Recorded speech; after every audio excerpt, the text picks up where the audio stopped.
مزید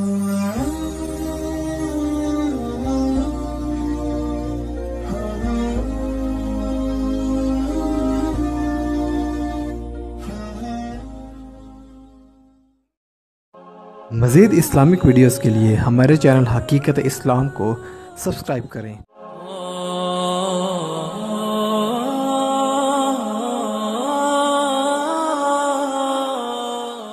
قابل عزت حاضرین و سامعین، آج میں آپ کی خدمت میں خصوصاً وہ لوگ جو کہ بزرگ ہیں، ضعیف ہیں، بوڑھے ہیں، زیادہ محنت نہیں کر سکتے، ٹائم بھی ان کے پاس تھوڑا ہے اس زندگی کا، تو یا پھر وہ عورتیں جو کہ گھر کے کاموں میں مصروف رہتی ہیں، ان کے پاس بھی عبادت کے لیے وقت کم نکلتا ہے، یا وہ بیمار جو زیادہ محنت نہیں کر سکتے، ان سب کے لیے ایک تحفہ پیش کرنا چاہتا ہوں۔ اور یہ تحفہ وہ ہے جو کہ امام احمد نے مسند احمد میں اس حدیث پاک کو درج کیا ہے، اور یہ حدیث پاک ہے ام المومنین حضرت ام ہانی، ام المومنین کی حدیث آگے آ رہی ہے۔ حضرت ام ہانی فرماتی ہیں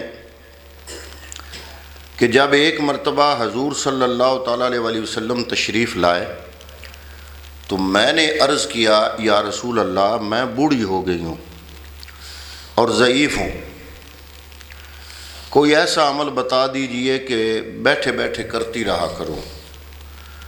حضور صلی اللہ علیہ وسلم نے فرمایا، سبحان اللہ 100 مرتبہ پڑھا کرو، اس کا ثواب ایسا ہے گویا تم نے 100 غلام عرب کے لوگوں میں سے آزاد کر دیے، اور الحمدللہ 100 مرتبہ پڑھا کرو، اس کا ثواب ایسا ہے گویا تم نے 100 گھوڑے ماہ سامان اور لگام وغیرہ جہاد میں سواری کے لیے دے دیے، اور اللہ اکبر 100 مرتبہ پڑھا کرو، یہ ایسا ہے گویا تم نے 100 اونٹ قربانی میں ذبح کر دیے اور وہ قبول ہو گئے۔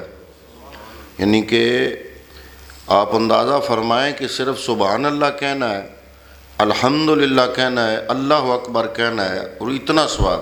اور پھر حضور فرماتے ہیں لا الہ الا اللہ 100 مرتبہ پڑھا کرو، اس کا ثواب تو تمام آسمان زمین کے درمیان جو جگہ ہے اس کو بھر دیتا ہے، اس سے بڑھ کر کسی کا کوئی عمل نہیں جو مقبول ہو۔ حضرت ابو رافع کی بیوی، حضور کے صحابی ہیں حضرت ابو رافع، ان کی زوجہ، ان کی بیوی حضرت سلمہ نے بھی حضور صلی اللہ علیہ وسلم سے عرض کیا کہ مجھے کوئی وظیفہ مختصر سا بتا دیجئے، جیسے آج ہم کہتے ہیں نا شارٹ ہوئے جناب، زیادہ لمبا نہ ہوئے، محنت نہ کرنی پڑے، مختصر سا۔ تو یہی لفظ انہوں نے عرض کیا حضور کی بارگاہ میں کہ مجھے کوئی مختصر سا وظیفہ بتا دیجئے جو زیادہ لمبا نہ ہو، مختصر ہو۔ حضور صلی اللہ علیہ وسلم نے ارشاد فرمایا، اللہ اکبر 10 مرتبہ پڑھا کرو۔ اللہ جل شانہ اس کے جواب میں فرماتے ہیں کہ یہ میرے لیے ہے، یعنی جب تم اللہ اکبر کہو گی تو اللہ فرمائیں گے یہ میرے لیے ہے، اور پھر سبحان اللہ 10 مرتبہ کہا کرو، اللہ پھر یہی فرماتے ہیں کہ یہ بھی میرے لیے ہے، اللہ اکبر 10 مرتبہ اور سبحان اللہ 10 مرتبہ، تو اللہ پھر یہ فرماتے ہیں یہ بھی میرے لیے ہے۔ تو جب یہ ہوگا نا 10 مرتبہ اللہ اکبر، 10 مرتبہ سبحان اللہ تم کہو گی اور اللہ فرمائے گا یہ میرے لیے ہے، تو گویا رب کی رحمت متوجہ ہوگی نا تمہاری طرف۔ تو آگے حضور نے فرمایا، آگے پڑھو اللہم اغفر لی، بس 10 مرتبہ پڑھا کرو اللہم اغفر لی، اللہم اغفر لی۔ اس کا مطلب ہے کہ یا اللہ میری بخشش فرما۔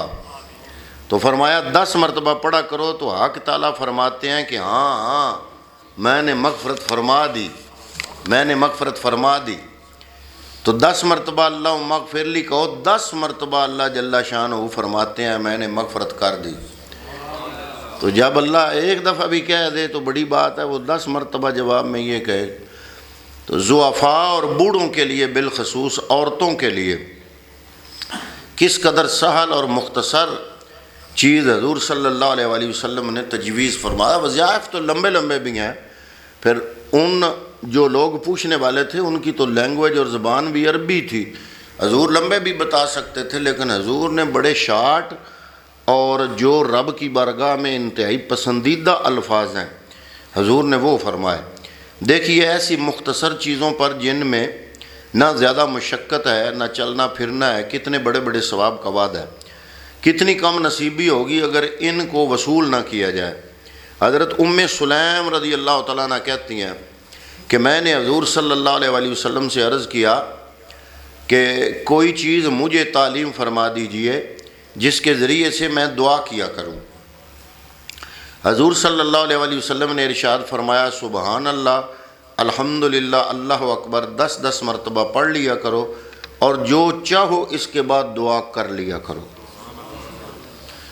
یعنی کہ مطلب بیان کرنے کا کیا ہے کہ وہ ایک اور بھی ہے نا مشہور ہے اولیاء میں کہ جب اللہ کو اس کے اسم اعظم سے بلایا جاتا ہے تو اس کے بعد جو بھی دعا مانگی جاتی ہے اللہ قبول کرتا ہے۔ تو گویا کہ حضور نے یہ جو فرما دیا کہ سبحان اللہ، الحمدللہ، اللہ اکبر 10 مرتبہ پڑھ کے جو مرضی ہے مانگ لو۔ دوسری حدیث میں اس کے بعد یہ ارشاد ہے کہ جو چاہے دعا کیا کرو۔ حق تعالیٰ اس دعا پر فرماتے ہیں ہاں ہاں میں نے قبول کی۔ کتنے سہل اور معمولی الفاظ ہیں جن کو نہ یاد کرنا پڑتا ہے نہ ان میں کوئی محنت اٹھانی پڑتی ہے، دن رات ہم لوگ فضول گفتگو میں گزار دیتے ہیں۔ دکان پر بیٹھے بیٹھے یا کھیتی باڑی کرتے کرتے اگر زبان سے ان تسبیحوں کو پڑھتے رہیں تو دنیا کی کمائی کے ساتھ ساتھ آخرت کی کتنی بڑی دولت ہاتھ آ جائے گی۔ مصنف ابن ابی شیبہ میں ایک روایت ہے، حضرت ابو برزہ اسلمی سے روایت ہے کہ حضور اقدس صلی اللہ علیہ وآلہ وسلم کا معمول اخیر زمانہ عمر شریف میں یہ تھا، یہ آپ کی جو آخری عمر شریف تھی، اخیر زمانہ عمر شریف، اس میں آپ کا یہ معمول تھا کہ مجلس سے اٹھتے تو کہتے سبحانک اللہم و بحمدک اشہد ان لا الہ الا انت استغفرک و اتوب الیک، بس یہ پڑھا کرتے۔ تو کسی نے عرض کیا آج کل حضور صلی اللہ علیہ وآلہ وسلم کا ایک دعا کا معمول ہے، پہلے تو یہ معمول نہیں تھا۔ تو حضور صلی اللہ علیہ وآلہ وسلم نے ارشاد فرمایا کہ یہ مجلس کا کفارہ ہے۔ جب بندہ مجلس میں بیٹھتا ہے تو 100 ایسی باتیں نکل جاتی ہیں جو اللہ کی بارگاہ میں مستحسن نہیں ہوتی۔ تو فرمایا کہ جب میں اٹھتا ہوں تو میں یہ اس لیے پڑھتا ہوں کہ یہ مجلس کا کفارہ ہے۔ کیا سبحانک اللہم و بحمدک، یہ تو 2 لفظ جو ہیں وہ آپ ہر نماز میں پڑھتے ہیں، سبحانک اللہم و بحمدک، آگے اشہد ان لا الہ الا انت استغفرک و اتوب الیک۔ تو یہ چند کے کلمات ہیں۔ تو دوسری روایت میں بھی یہ قصہ مذکور ہے، اس میں حضور اقدس صلی اللہ علیہ وآلہ وسلم کا یہ ارشاد منقول ہے کہ یہ کلمات مجلس کا کفارہ ہیں، حضرت جبرائیل نے مجھے بتائے۔ اب جی ام المومنین حضرت جویریہ ام المومنین، آپ سے روایت ہے، مسلم شریف کی حدیث پاک ہے، آپ فرماتی ہیں کہ حضور اقدس صلی اللہ علیہ وآلہ وسلم صبح کی نماز کے وقت ان کے پاس سے نماز کے لیے تشریف لے کر گئے۔ فرماتے ہیں کہ صبح میرے پاس تھے ام المومنین حضرت جویریہ، آپ فرماتی ہیں پھر میرے سے آپ اٹھے اور آپ نماز کے لیے تشریف لے کر گئے، اور یہ اپنے مصلے پر بیٹھی ہوئی تھی۔ جب حضور گئے تو یہ مصلے پہ ہی تھیں، یعنی تسبیح میں مشغول تھیں۔ حضور صلی اللہ علیہ وآلہ وسلم چاشت کی نماز کے بعد یعنی فجر کے لیے گئے تو چاشت اشراق بھی گزرا، چاشت بھی گزرا، چاشت کی نماز کے بعد یعنی دوپہر کے قریب تشریف لائے تو یہ اسی حال میں بیٹھی ہوئی تھی، اسی جگہ مصلی پہ۔ تو حضور صلی اللہ علیہ وآلہ وسلم نے دریافت فرمایا تم اسی حال پر ہو جس پر میں نے چھوڑا تھا؟ عرض کیا جی ہاں۔ حضور صلی اللہ علیہ وآلہ وسلم نے فرمایا میں نے تم سے جدا ہونے کے بعد 4 کلمے 3 بار پڑھے، اگر ان کو اس سب کے مقابلے میں تولا جائے تو جو تم نے صبح سے لے کر اب دوپہر تک پڑھا ہے اس پر وہ 4 کلمے غالب آ جائیں۔ یہ حدیث بڑی قابل غور ہے، اور روایت بھی کوئی عام بندہ نہیں کر رہا، ام المومنین کر رہی ہیں۔ تو حضور نے فرمایا کہ میں گیا تھا تو تم مصلی پہ تھی، میں نے فجر کی نماز پڑھی، پھر میں ادھر ہی بیٹھا رہا، پھر میں نے اشراق پڑھا، چاشت پڑھا، پھر دوپہر کے قریب میں آیا، تم ابھی بھی مصلی پہ ہو۔ اس وقت سے لے کر اب تک جو کچھ بھی تم نے پڑھا اس کا مقابلہ میں نے 4 کلمے ایسے پڑھے ہیں کہ وہ جو کچھ تم نے پڑھا ہے اس پر وہ 4 کلمے غالب آ جائیں۔ وہ کلمے یہ ہے: سبحان اللہ و بحمدہ۔ یہ وہ الفاظ ہیں جو اگلے دن ہم نے صرف یہی عنوان بنایا تھا۔ سبحان اللہ و بحمدہ عدد خلقہ، سبحان اللہ و بحمدہ عدد خلقہ و رضا نفسہ و زینت عرشہ و مداد کلماتہ۔ بس سبحان اللہ و بحمدہ عدد خلقہ و رضا نفسہ و زینت عرشہ و مداد کلماتہ۔ مطلب کیا ہے؟